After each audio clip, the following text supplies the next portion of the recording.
Bulletin की शुरुआत करेंगे।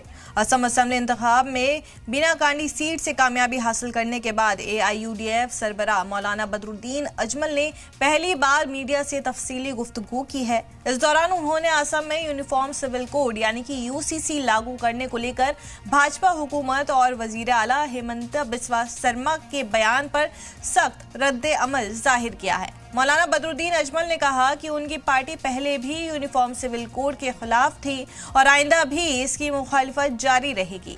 उन्होंने कहा कि जैसे ही UCC को लागू करने की कार्रवाई शुरू होगी वो पुरजोर आवाज उठाएंगे और इसे लागू नहीं होने देंगे। बदरुद्दीन अजमल ने यह भी कहा कि इस बार असम असेंबली में उनकी पार्टी के सिर्फ 2 रुकने असेंबली हैं, लेकिन दोनों 100 पर भारी होंगे।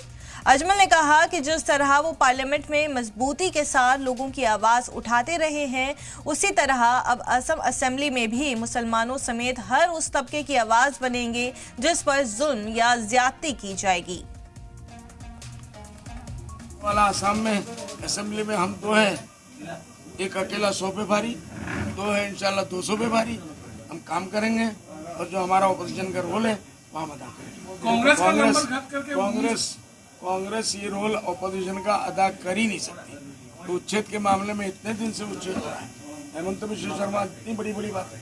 असेंबली के अंदर आप लोगों ने देखा, हमारे पास रिकॉर्डिंग मौजूद है कि ऑपोजिशन में रोल अगर अदा किया तो UDF ने अदा किया। एक MLA को मार्शल ने उठा के बाहर फेंका। हमारे यहाँ आंदोलन हुआ, अंदर हुआ, बाहर हुआ, प्रोटेस्ट हुआ, किसने किया? ओनली UDF करता था। आज UDF को इन्होंने प्लानिंग से खत्म किया। अब संभालेंगे ऑपोजिशन का रोल। ख़ास तौर से चुनाव जीतने के बाद मौलाना बदरुद्दीन अजमल आज पहली बार जो पत्रकारों के सामने आए हैं और हमने भी उनसे बातचीत की है और ख़ास तौर से हमने उनसे बातचीत के दौरान पूछा कि असम के मुख्यमंत्री ने कहा था कि इस बार चुनाव अगर भारतीय जनता पार्टी बहुमत लेकर हासिल करते हैं तो जीतते हैं तो ख़ास तौर से यूनिफॉर्म सिविल कोड लागू किया जाएगा। उसी को लेकर उनसे जब हमने पूछा तो उन्होंने साफ तौर से कहा कि हमारी आवाज़ यूनिफॉर्म सिविल कोड के ख़िलाफ़ है और ख़िलाफ़ रहेगी, हम लोग ज़ोरदार आवाज़ उठाएंगे। और उन्होंने ख़ास तौर से कांग्रेस पर भी ताना कसते हुए कहा कि कांग्रेस अभी मुस्लिम लीग हो गई है। ये जो बात कहा है उन्होंने साफ तौर से कहा है कि जो एक समय था जो सर्वांगीण उन्नति के लिए कांग्रेस काम करती है, परंतु अभी जो मुसलमान का दल हो चुका है मुस्लिम लीग कहा है AIUDF के सुप्रीमो मौलाना बदरुद्दीन अजमल ने। और उन्होंने कहा है कि जोरदार आवाज़ बनेंगे इस बार असम विधानसभा में मौलाना बदरुद्दीन अजमल।